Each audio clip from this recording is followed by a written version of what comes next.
In this video, we're going to look at something called levels. It's the thing I do the most in Photoshop. I open up an image and I sharpen up the blacks and the whites. Ready, steady, cool, huh? Here's another example, looks good, and then bam, looks better. All we're doing is making the blacks and the whites super strong using something called levels. Let's go and do it now in Photoshop. All right, let's get started. So from your exercise files, go to File, Open, and we're working in our exercise files, and we're going to be using O2 color. So double click to go inside there. Inside of here, we're going to open up levels 01. Click open. All right, so first thing is we're going to find this adjustments panel. Okay, so this is where we find a lot of the adjustments we're going to do in this color section. If you can't find it, go up to Window and come down until you find adjustments, and it should have a little tick next to it. Cool, and if you hover above them all, you can kind of see, I can't point to it as well, but you can see the name appears up here, watch. Okay, so the one you're looking for is levels. It's this kind of histogram looking bar chart type thing. Click on him once. Cool, and what ends up happening is nothing. Except to know that we've got this little new layer that we'll talk about in a little bit, and this big ugly thing opens up.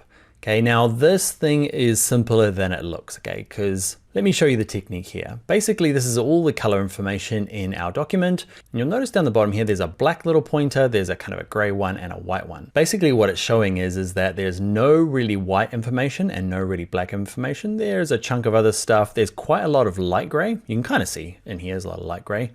And even then, that doesn't really matter. Basically what you want to do is grab the dark guy and drag him to the right, click, hold, and drag him. How far? Just keep an eye on my image over here. You see the further I drag him, the darker it gets. What we want to do is basically drag him to the kind of first hump.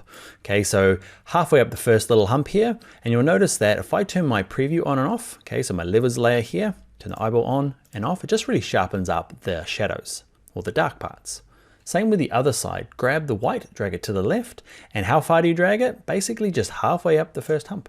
Or at least until you feel like it's looking good, okay? There's no like absolute science here. It really depends on your image, but that's the really good place to start. Drag the both ends in until they're halfway up the hump, and often it'll fix your image. There's no specific way to drag it. It just depends on your image. So I can drag it to the left and it lightens it up, and drag it to the right and it darkens it up. So it really depends where you want it to be. I'm just dragging it back and forth, looking at my image until I find something that I like. Remember, turn the eye on and off. Have I made it better? Have I made it worse? Okay, it's better. It's pretty oversaturated, it's pretty sharp. And that, my friends, is how levels work. And it is the thing I do most often when I open up an image, especially if it's something I've taken myself, and it's a way to kind of really get the rich blacks and the pure whites. And what Photoshop has done is that it's put it on a layer that I can turn on and off. So later on, I can come back to this and either make adjustments, okay, or just turn it off and go back to the original. It's very quick, it's very easy. What you're going to do now is a little exercise. Go to File, go to Open, and there's one in there called Levels 2. Now what I've done throughout this course is that if there's ones that I've taken from a website called Unsplash, Unsplash is a cool website for commercial use images that you don't have to pay for. Okay, the only thing that they require is that you leave the artist's name and where it came from. So that's what I'm doing. So this one here came from a paid stock library site. They don't require it. I paid to use it. This one here I didn't pay for, but Matthew Hamilton and his amazing photography just needs to be credited here.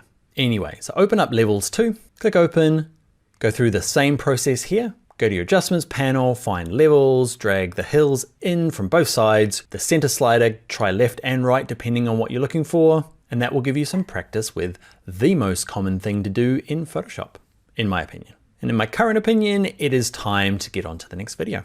All right, see you over there.